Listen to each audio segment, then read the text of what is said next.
A to the K. A to the K. A to the K.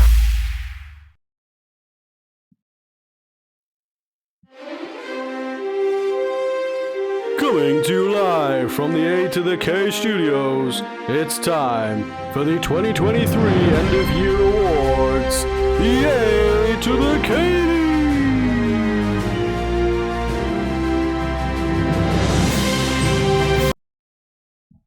Hello, welcome to the A to the K-Knees.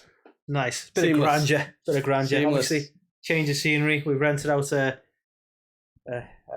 whole ballroom. Yeah, You got some ballroom? A lot of balls here.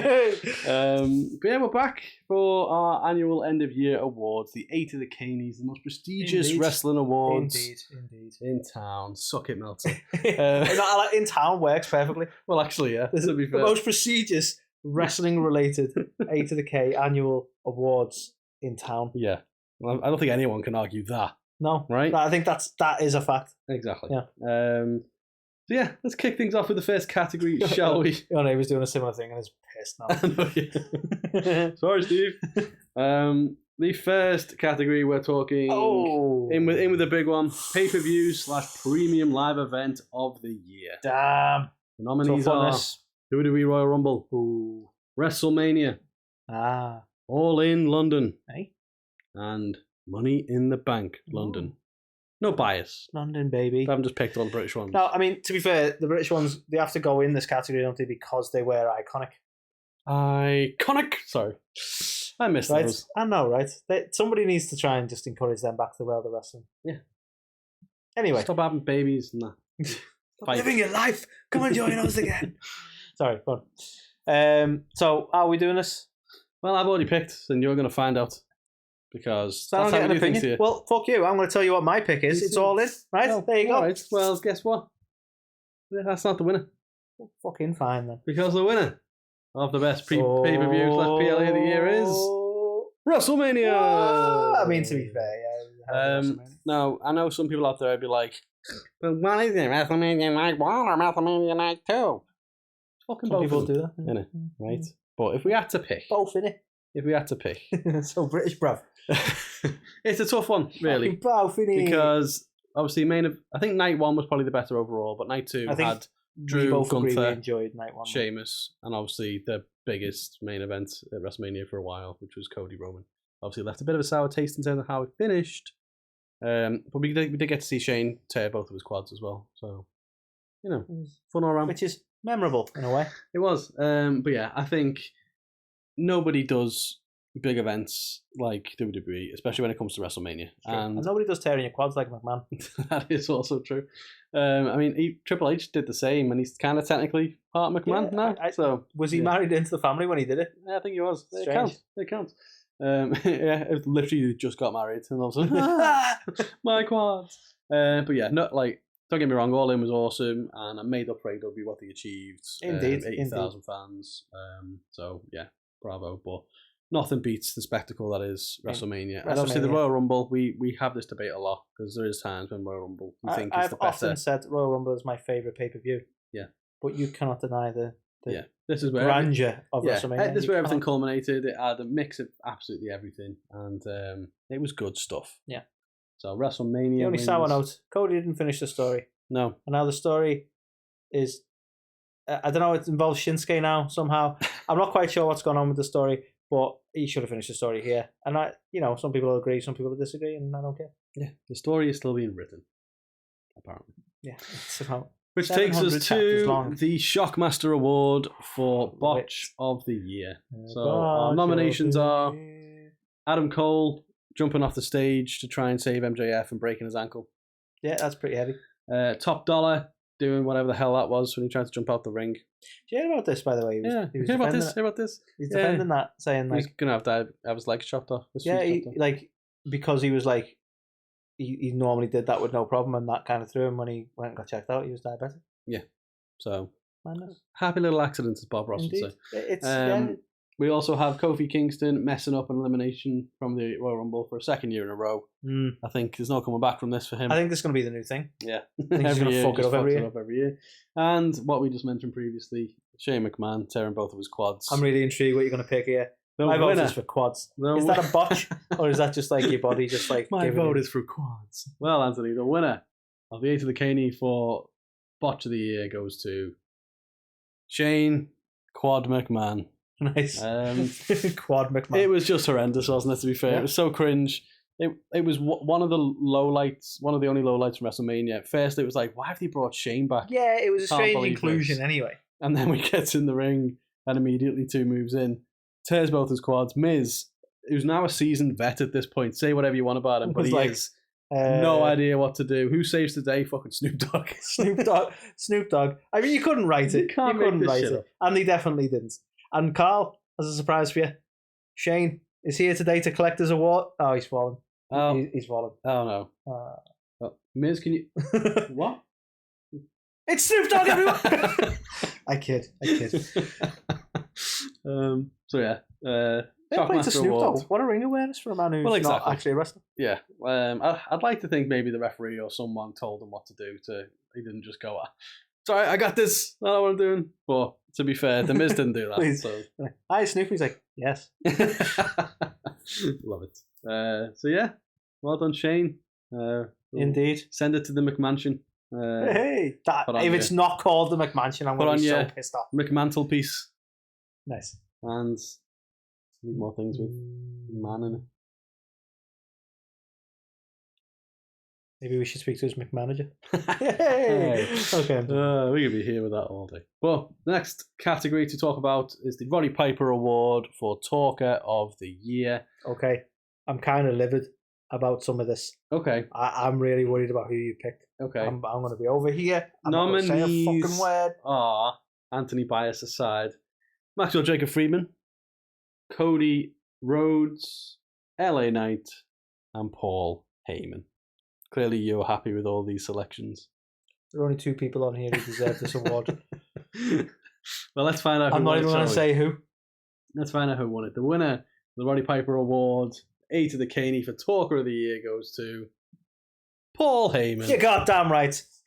Paul Heyman. Name is Talker Paul of the Year. Talker of the fucking century, man. Do you know what? This was such a difficult one. So, right, I know the 2 that you weren't happy with. That's Cody and LA Knight. Yes, how did you know? Oh, I always hide my feelings so well. Exactly. So, Cody, and a lot of what got Paul Heyman this award was him sparring with Cody early on, leading up to that WrestleMania feud. Him and Cody were fantastic on promo battles. So, Cody is a great talker. I just don't think he's had... Look, the trouble I've got... He hasn't had the stories to be a great talker. He's talked a lot, but none of it's mattered. I think this is why I don't really rate Cody as a great talker, because sometimes he talks for talking's sake. Paul always said, I mean, all right, I'm sure some people will find times when it's been nonsense, but Paul usually talks with some sort of relevance and he'll go for somebody, and that's the point of it, right? Yeah. Because Cody will come out and he'll have nothing to do that night, no opponents at all, and he'll just talk. I remember one episode of Raw where he did like 3 different promos. He did a promo on the ring, then he was backstage, and then he came out to the ramp and did a little mini interview there as well. And I was like, how much Cody do you need? But the bulk of Cody's promos, especially when he's not actually got anything going on feud-wise, is, I've got a lot of money, but I'm grateful, and I love the fans. My red band shoes. And my dad was Dusty. Yeah. They're the bulk of his promos. But then when you actually get him into a storyline, a feud, it can get good. But what sours it for me is the insistence on talking when there's not a lot to say. Yeah. Agreed. And LA Knight, I'm sorry. Like, I get why people enjoy him. Yeah. And I'm enjoying him a lot more than I used to. I think he's got a level of charisma, but he is mostly catchphrases. Yeah, I agree. So I think he's one of the better talkers. I don't think he should have won it though. MJF, fantastic talker, but he's been a babyface most of this time, and it hasn't really had. Like, if you think back to last year, he was calling Tony a fucking mark, and he's a passion promo. If you didn't give him it last year, like, how do you make giving it in this year? Well, exactly. Did we win it last year? I think he won it last year, to be fair. Yeah. But you can't say, like, it just becomes an easy win this year. And to be fair, who else would you put up there? I think it's a tough one, because I think Edge has been up there previously, but he's not had a lot. Like, Seth Rollins for me isn't a great talker. Roman could have been. He's held his own this year. Roman deserves recognition for that, because he's been absolutely killing it. If you look at, like, I don't know if I can't remember if it was this year now. I feel like it was this year, the callback with John Cena. Mm-hmm. You know, because obviously John Cena absolutely fucking roasted him previously. Yeah. And the fact that he's turned it around enough and he can just lean into his own personality enough that he can talk, because it's nothing worse than trying to stick to the script and getting a bit fumbled. No, exactly. You know, I feel bad for the guy. Yeah. Because he was just doing what the company wanted. And now he's got that level of freedom. You can see it in him.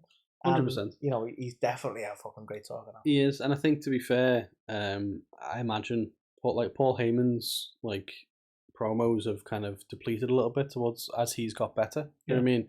Because he's allowing Roman to do more of the talking. But the stuff with Cody building that, the stuff with Jay, the stuff with the Bloodline, the stuff with John Cena, the stuff with Braun Breaker in NXT. Yeah. He's been everywhere, Paul Heyman, and every time he's had the mic, he's delivered, and it's been incredible.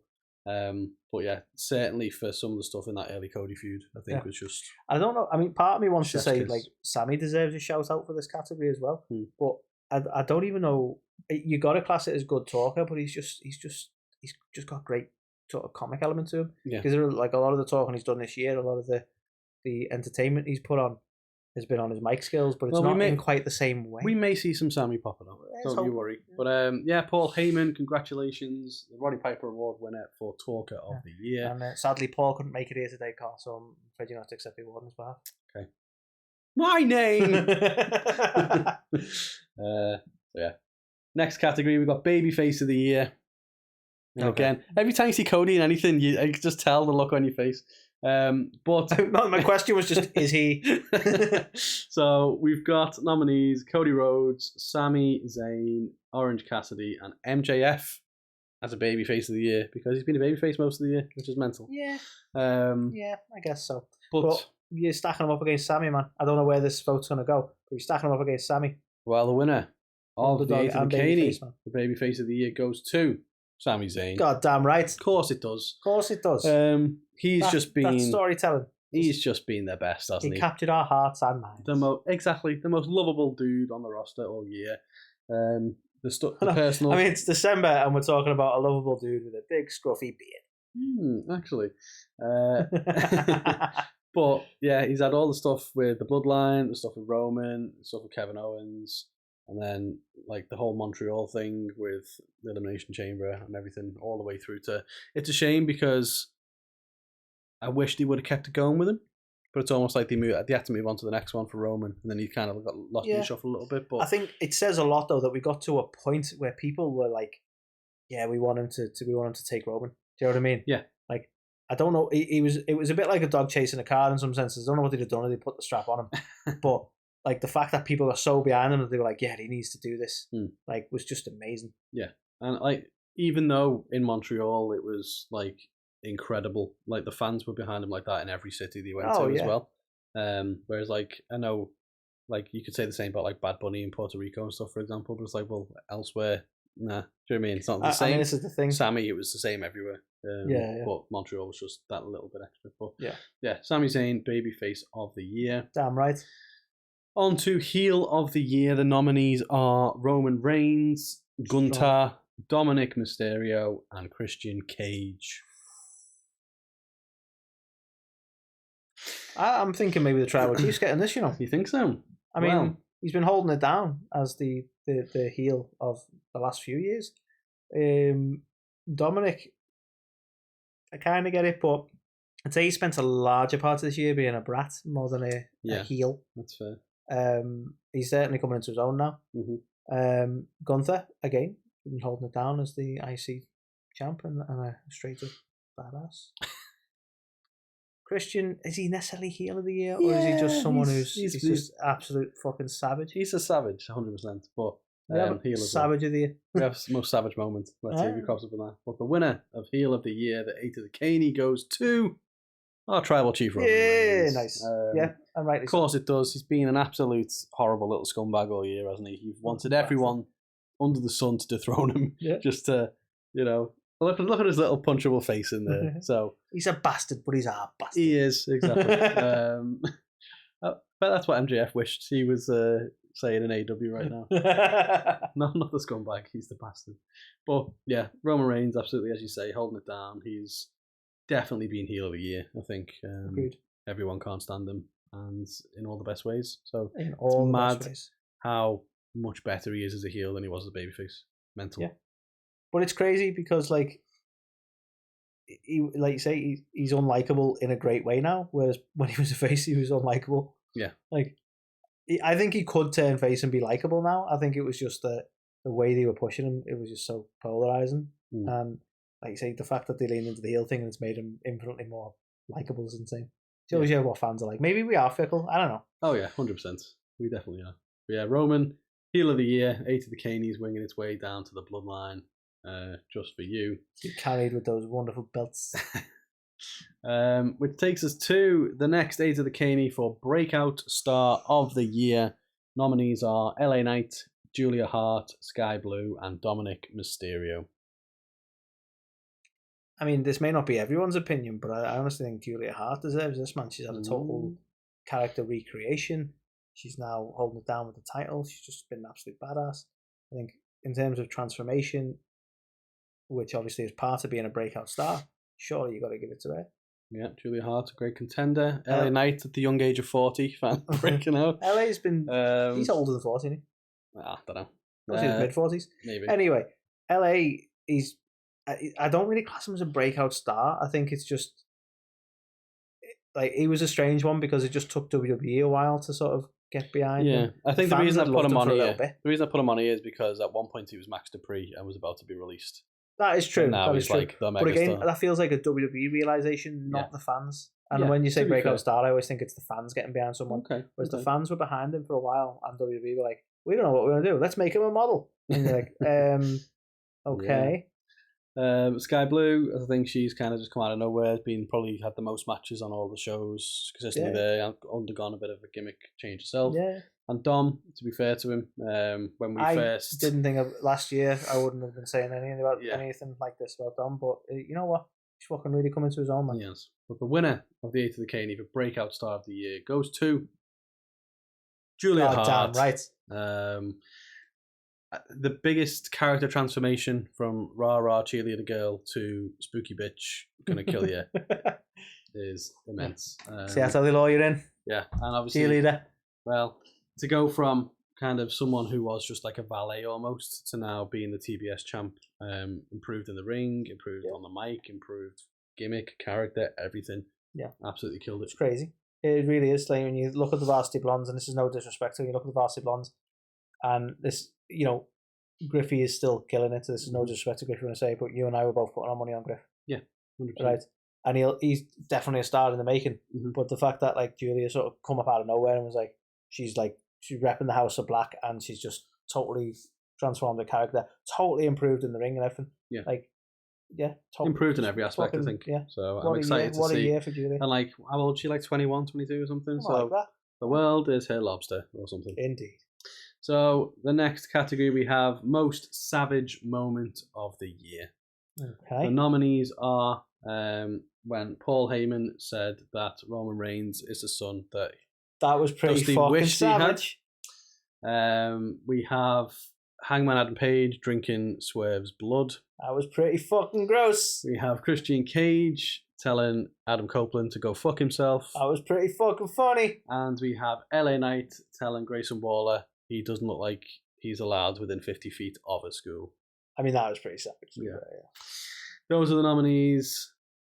You wanna weigh in? I know you want to just see who's. I kind of hope it's Heyman, to be honest with you. Like the Hangman Swerve one, as memorable as that was, I wouldn't say it's savage. It's just like gross. It's just like, what the fuck? It's gross. Yeah. Christian's always a straight fucking savage, so in a way he deserves this just for being himself. Yeah. But I'm kind of thinking it might be Heyman again. Well, the winner of the A2theK for most savage moment of the year goes to Paul Heyman. I'm killing this. Killing this. I feel like a lot of people have forgot this segment was even a thing, right? For me, this was one of the highlights of the year. The fact that, you know, Cody's crying, Paul Heyman's crying, they're complimenting each other and all this, and then for Heyman to just flip that switch and turn it around on Cody to the point where he just ruins him, verbally destroys him with one line. And this is the annoying, well, not the annoying thing, like this is why Heyman is the fucking talker, right? And this was the most savage moment of the year. And unfortunately, what have we got now?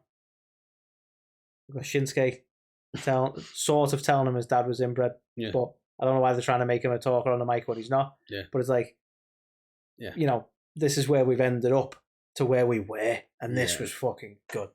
It was. It really was good. It's a shame, very much a shame to see how we have fallen, but it still looks like Cody Roman is the plan for Mania, so we'll see how we get back there. But yeah, Paul Heyman is a double award winner at the A2theKnies 2023. I'm sure he'll be excited. Yes, proud. I'm sure he will. Which takes us to funniest moment of the year. Nominees are Sammy saying that Jay just isn't feeling that Uzi. We have the press conference with Cody and Jay.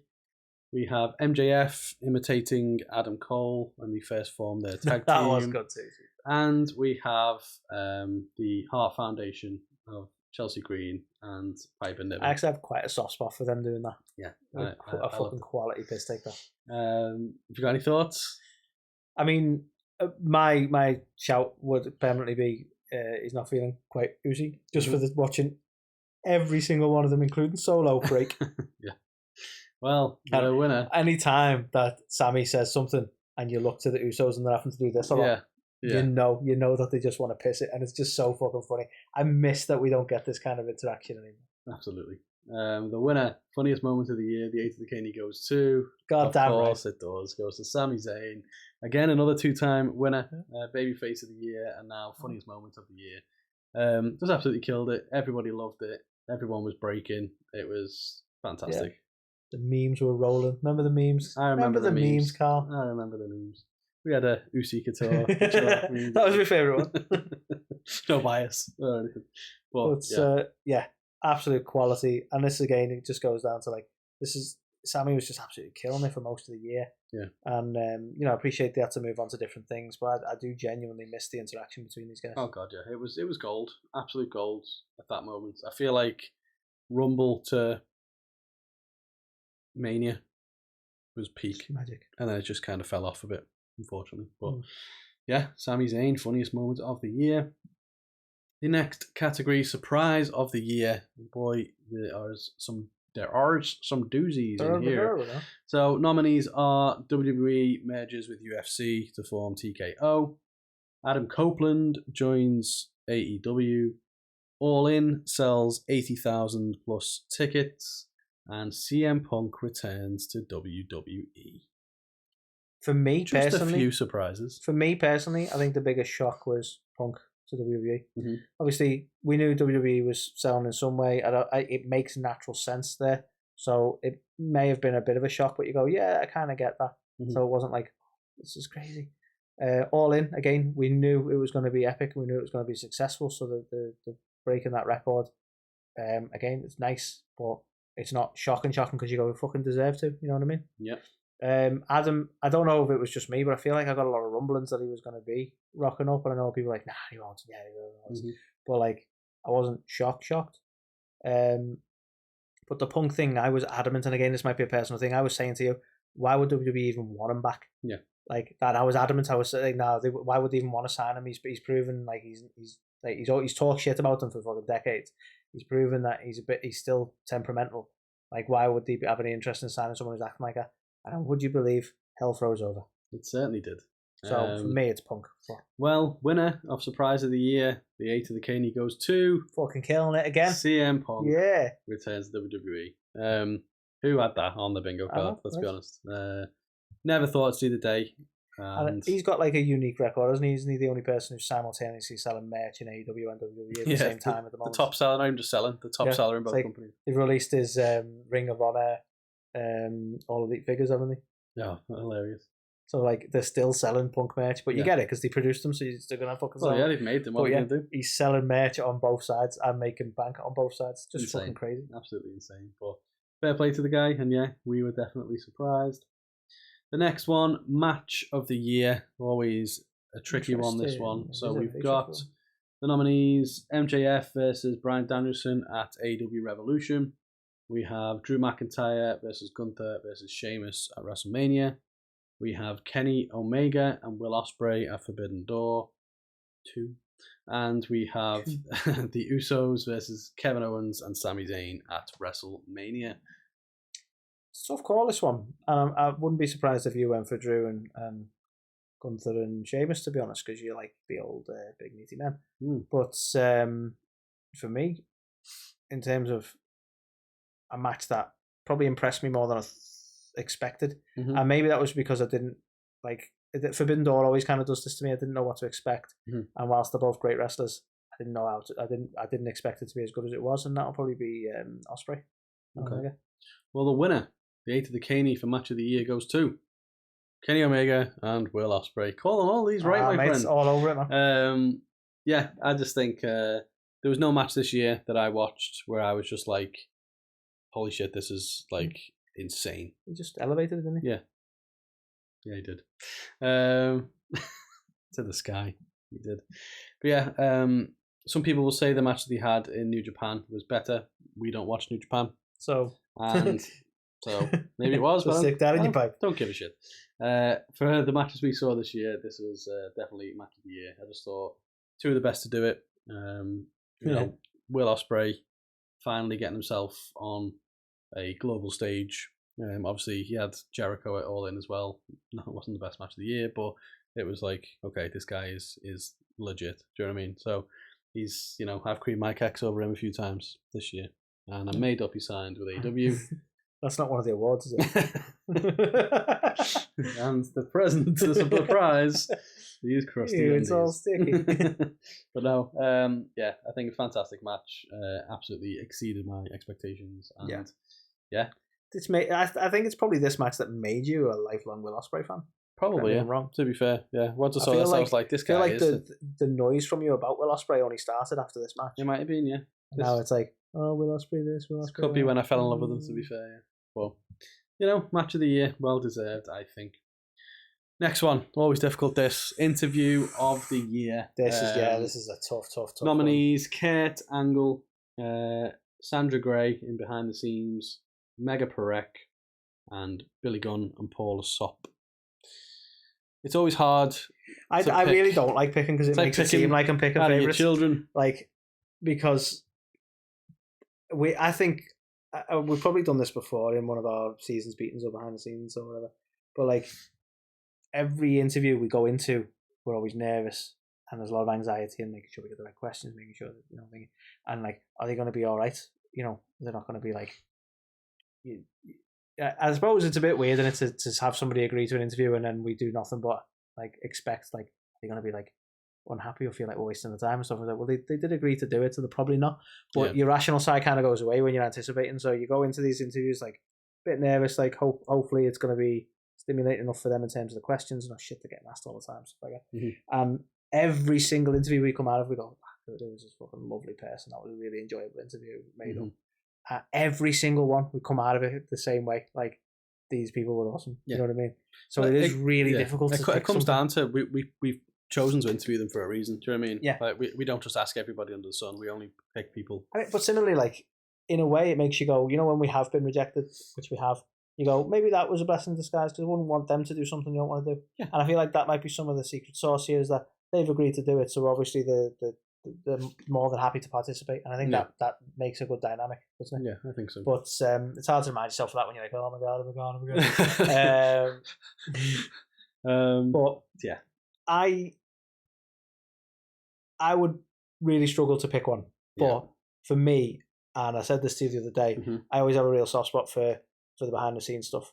Yeah. And Sandra was an absolute sweetheart, and I think was it not long after, I think she'd retired at this point, but it was not long after that AEW honoured her as well. Yeah. And it was fantastic to see that, not long after interviewing her, that they showed her that respect because of how long and how much work she'd done in the business and stuff like that. But I always like getting that sort of insight into the behind the scenes workings, and I suppose arguably Mega is kind of a behind the scenes in a way. Yeah. But Mega was certainly our most popular interview. Yeah, across the board, on Spotify, on Apple, on YouTube. Definitely got the most attention. Yeah, of course, yeah. Kurt Angle, obviously, maybe it's always hard to say the biggest name, but it's an Olympic gold medalist, multi-time world champion, stuff does it get much bigger. Indeed. And then like to have that dynamic of Billy and Paula as well. And Yeah. you've got I love the banter between Billy and Paula as well. So all really tough. The winner is Sandra Gray behind the scenes. I just think I love Miss Sandra. I think she is maybe the biggest unsung hero in professional wrestling. Yeah. I think that's fair. She's just lovely. I just absolutely love her. And I'm made up honoured that she, gave up her time to speak to us, and the fact that we still kind of keep in touch a little bit to this day. What I love, right? And I know obviously I talk a lot of shit about Cody as a character, wrestler wise, right? So people will be like, "Oh, he doesn't like Cody," but I'm nothing against Cody. Within the wrestling world, we're talking about characters, right? But Cody as a person, I absolutely fucking love the fact that he will. It's Sandra for him. You know what I mean? Oh, the respect on Sandra that he's just like, she's the one who's designing that jacket. Yeah, because she did his WrestleMania jacket. Yeah, she's the best. He brought her in, made her the lead seamstress in the first place in AEW. So fucking props to Cody, because he knows a legend when he sees one, and he was like, no, it's Sandra. Yeah, absolutely. Yeah. And but she is just, like you say, totally one of the most unsung heroes. And I'm happy. Like I saw, because like I'm friends with her on Facebook as well, and she shared. So someone did an article about Sandra, but used a lot of quotes from our interview. Oh, nice. And she shared that the other day on, because obviously she would be proud of someone to write an article about her. And I was just like, that's not, you know what I mean? I felt nice because they'd use quotes from our interview as well. And like, because we can take some pride in that, but that's awesome. Because if we've helped at least one person either discover her or learn more about her, or exactly, because that's the aim, isn't it? We want to know more about her, and hopefully everyone else who's listened wants to join that journey. That's what I love about the behind the scenes stuff. Yeah, absolutely. So Miss Sandra, well and truly deserved. Indeed. Next one, Team of the Year. So this was tag team previously. We've now got trios. We've got factions galore. So I just decided to combine it this year into Team of the Year. So the nominees, we have the Acclaimed and Daddy Ass. We have the Bloodline. We have the Judgment Day, and we have the House of Black. This is difficult. This is very difficult, because Judgment Day have been holding it down. Fucking boss, right? Bit polarizing at first, especially when they kicked Edge out. And you're like, where are they going with this? But they've been fucking killing it. You and I definitely have a soft spot for the Acclaimed, and Daddy Ass, of course. Although he's one of the Acclaimed, isn't he? Yeah, he is. But for me, I don't know if they'll win, but I want to give the props to House of Black, because I think they've been like consistent for a long time, and they're starting to get that recognition. You know what I mean? Okay. Well, the winner, Anthony, let's see whether you keep your batting average up here. Team of the Year, the A2theK goes to Judgment Day. That's fair. I mean, I totally get why. I do really get why. Yeah. I think the only thing that, I hope everyone agrees with me on, but if you don't, like, you're wrong. Rhea is the leader of Judgment Day. As long as everyone can admit that. I think that's partly one of the reasons why they've won it, to be fair, because they've not shied away from that. They've not been like, no, it's Damien, or no, it's Finn. Like, let's make sure it's clear that, like, a man is the leader of the... It should be Rhea. Rhea's the fucking star. Rhea's the badass. Like, she is the leader. Do you know what I mean? And she deserves to be. And that's not weird. Like, they've gained so much popularity, so I'm not being disrespectful or trying to be disrespectful now. But because I don't think this is the case now, but certainly in the earlier years, in the earlier months of Judgment Day, she was the one who didn't need them. Yeah. Really speaking, do you know what I mean? She's brought their stock up, and they're all super popular now. Do you know what I mean? 100%. So, like, they are, like, one of them could kill it on their own now. They're the main fixture of, like, Raw every week. Yeah, exactly. Do you know what I mean? And they've been on multiple shows. It's always been about the Judgment Day. The amount of episodes of Raw that have ended with them standing tall. We even talked about, like, why not have Judgment Day pay-per-view? Yeah. Like, the way that Matt Hardy got his own pay-per-view. Bring the Judgment Day pay-per-view back as a pay-per-view around them. I'd love to see that, to be fair. They should have done it when they were holding all the belts. That would have been the time to do it. But that would have been the time to do it. Yeah, definitely. I've proved a lot of people wrong, I think. And also, they're still not perfect by any means. Somebody pointed out, and this isn't an issue with Judgment Day. I can't remember where I read it, but I thought that's a good point. This is more about inconsistency with WWE, but it's interesting. For the sake of, like, having a title that makes sense on Dom, and having the Judgment Day sort of killing it with all the belts, they give him the North American title, and he wasn't a part of NXT, and was able to walk around with that belt on the main shows. But Solo had to relinquish the belt to join the main roster. Yeah, And I was like, I never thought about that until someone pointed it out. I'm like, Solo kind of got screwed there. definitely. Yeah, but Well, hey ho, just a well thought side through note. plans. So the next one to talk about female wrestler of the year. Nominees: Rhea Ripley, Timeless Toni Storm, Io Sky, Julia Hart. All the current champions. Another tough one because EO is definitely on the come up. I don't know. Maybe next year is going to be a year though, because it's kind of been partway through the year. She got the win. She had that absolute great match at Money in the Bank. Mm-hmm. Julia, we've already talked about as the breakout star. Whether she's the female wrestler of the year, again, I think she's probably going to move into her own more into the new year.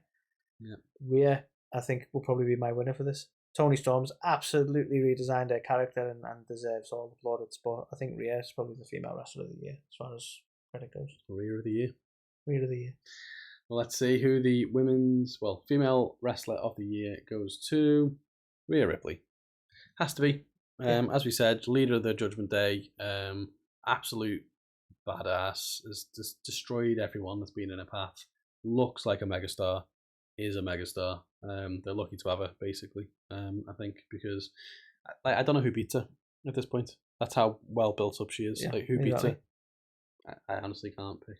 They're probably gonna do like Bianca Belair or they're gonna do something like that, aren't they? But Jade, I think, might be the only realistic option. Yeah, I mean, I'd love to see her, but yeah, just absolutely killing it. Well deserved. I mean, let's be honest. If she went up against Becky Lynch and lost the belt in a hard-fought match, you wouldn't be upset. No. Becky's got the credibility to be able to take her on. Yeah, definitely. You never know, maybe where we end up. But yeah, absolute great shout. Mammy of the year. 100%. Which takes us to Male Wrestler of the Year. The nominees are Seth freaking Rollins, Maxwell Jacob Friedman, Gunther, and Roman Reigns. Again, all very, very deserving characters here. I would actually argue MJF, purely on the basis that I think he deserves the credit for the fact that, if we're being honest, quite a difficult time for AEW this year with the chaos they've had going on, the injuries, the Punk situation and stuff. MJF has been consistent and one of the best things they've had going.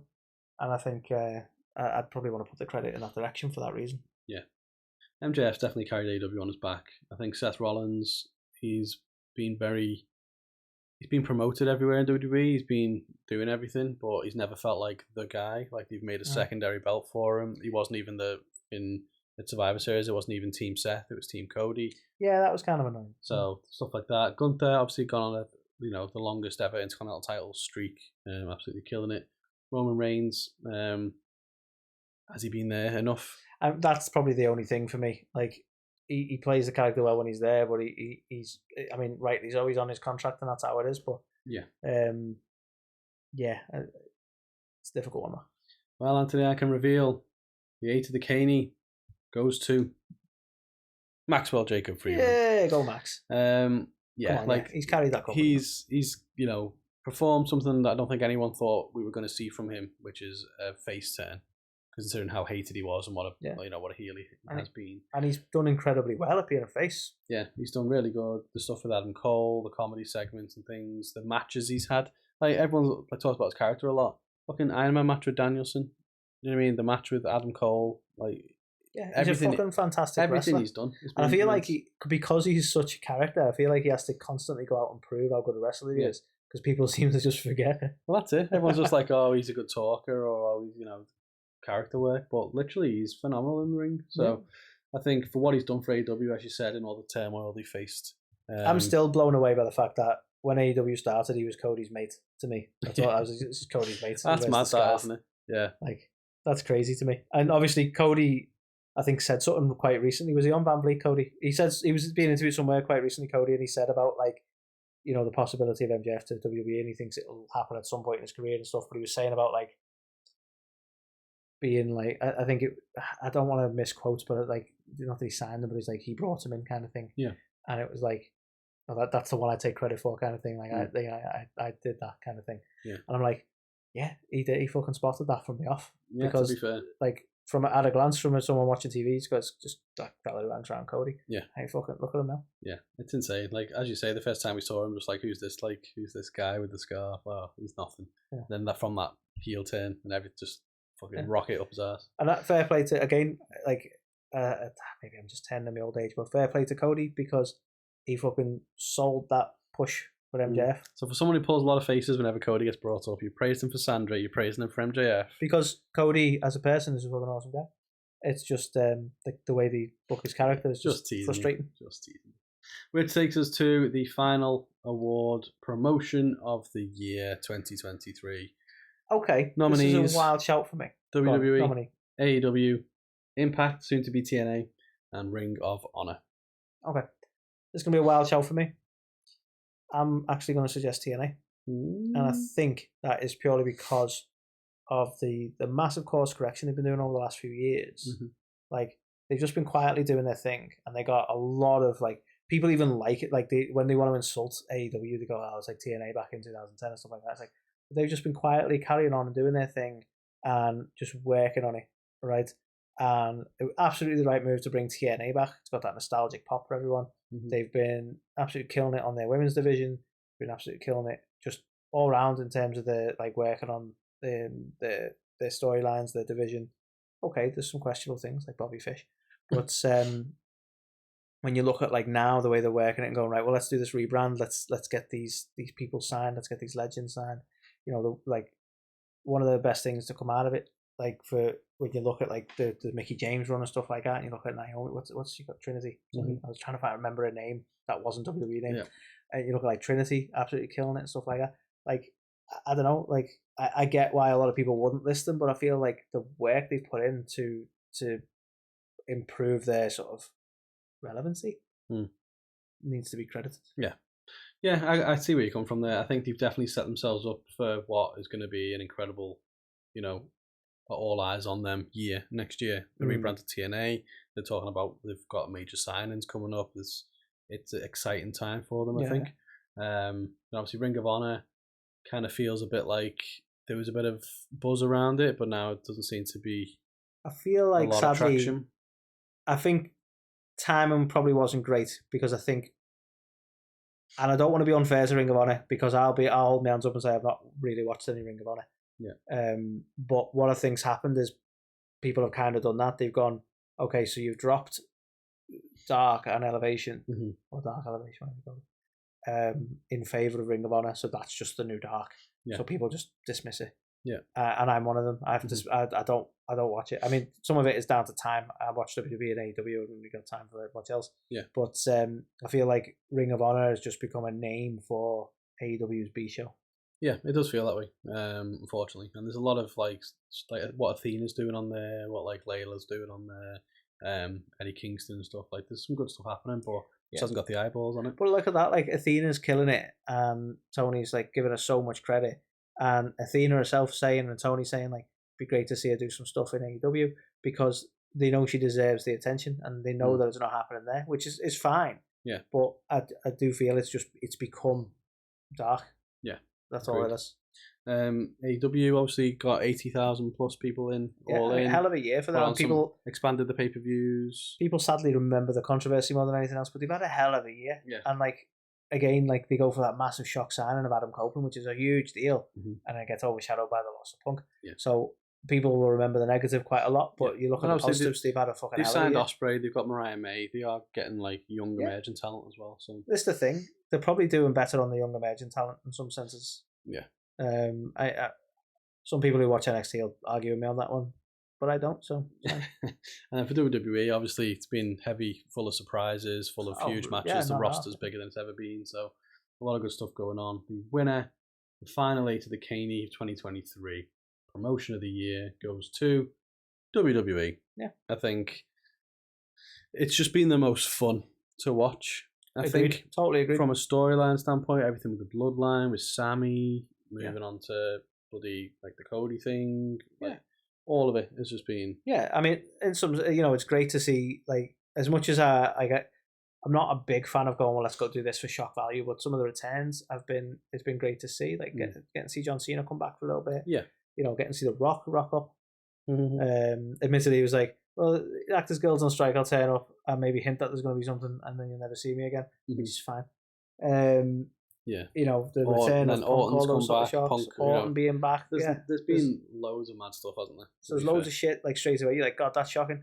But well, if you think outside of that, if you think about the Royal Rumble that's coming up this year, this could be the most stacked Royal Rumble they've ever had. Oh, yeah. You look at the roster. Yeah, it's crazy. Like AJ Styles just come back last week as well. Looking jacked. Yeah, like it's insane. So, but the joy of WWE for me is not just the shock value. They've had plenty of shock value this year, but as you rightly said, storylines and enjoyability been absolutely killing. And for me, and it'll always be this way for me as well. Like, if you look at the best matches that I put on there, I think it was 2 AEW, 2 WWE. I think for the most part, AEW have had the better matches in terms of professional wrestling. Of course, they have.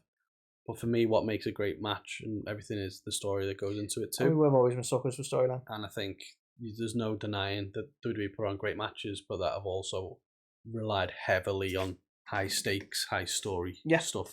And WWE, to be fair, like, and it's not trying to put the writing team down, but they've been very blessed with a lot of unique situations, like the Bloodline. A lot of stuff happened organically, which is great, and they rolled with that, and rightly so.